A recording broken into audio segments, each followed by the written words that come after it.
Hello बच्चों, let's read the question. Question says a body of mass 2 kg moving on a horizontal surface with an initial velocity of 4 meter per second comes to rest after 2 seconds.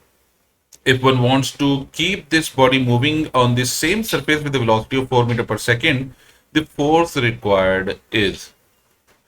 तो यहाँ पर हम देख सकते हैं जो retardation produce हो रहा है that is final velocity is 0 minus initial velocity is 4 divided by time is 2। ये हो जाएगा एक्सेलरेशन, क्योंकि एक्सेलरेशन होता है v minus you upon T. तो एक्सेलरेशन यानी रिटार्डेशन जो प्रोड्यूस होगा दैट इज -2 मीटर पर सेकेंड स्क्वायर। तो जो रेजिस्टिंग फोर्स है उसकी वैल्यू हो जाएगी F is equal to it is 2 यानी मास इंटू एक्सेलरेशन।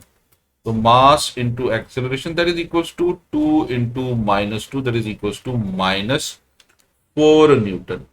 अब हम चाहते हैं कि नेट फोर्स इस पर जीरो हो जाए, तो एक्सटर्नल फोर्स प्लस इस फोर्स का सम होना चाहिए जीरो, यानी external force -4 should be equal to zero, यानी external force should be equal to 4 newton. तो 4 न्यूटन का अगर हम फोर्स लगाएंगे तो ये बॉडी इसी स्पीड से चलती रहेगी। तो हमारा आंसर होगा सेकंड।